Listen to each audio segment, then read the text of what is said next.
What is up guys? iFlip nga pala. So today magkikitayan tayong client natin. So bibili tayo ng unit sa kanya, iPhone 11 na color black. So tara. Nice to meet you, sir. Ano? Joe po. Po. Ano po itong unit niya? Personal niya po? Ay, okay lang muna ka-video mo. Kasi nag-vlog po ako ngayon sa din po. Yes po. Actually, pangalawang unit ko pa lang po. Ano dito po sa box ng unit? Ako lang din po.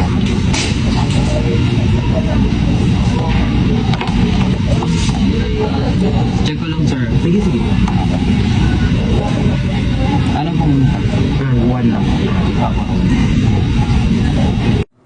So ayan guys, dito chine-check na natin yung unit ni sir. Chine-check natin kung may replace parts ba or all working naman ba. So make sure guys na i-check nyo yung mga units na bibili nyo yung iPhone, lalo na kapag second hand, para makasigurado tayo na walang replace parts. So ayan, Face ID, check naman sa atin yan. And then ayan, tinitignan natin yung camera kasi minsan nagsishake siya or may black spot din sa screen. Diyan na din siya makikita. And then ayan, titignan naman natin dyan yung IMEI.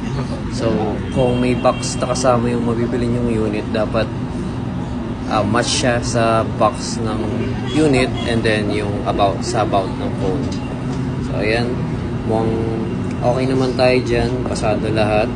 And then lastly, ayan, check natin yung microphone niya kung gumagana pa talaga. And ayan,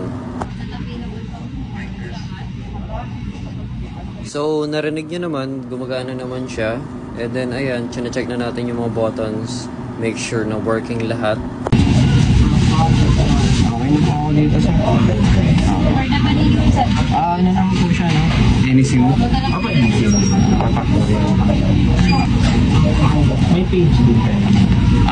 Mayroon pa actually. Kakagawa ko lang po nung first transaction ko. Saka po mostly sa TikTok po. Sa TikTok po. Kasi po, ngayon mas madaming nagtitiktok kaysa sa Facebook eh. Kaya mas madaling mga po ng audience doon. Pabilang na lang.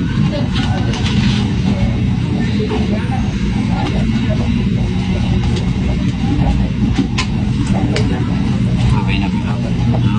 Maraming salamat po, sir. If ever po may units pa po kayo na bibili,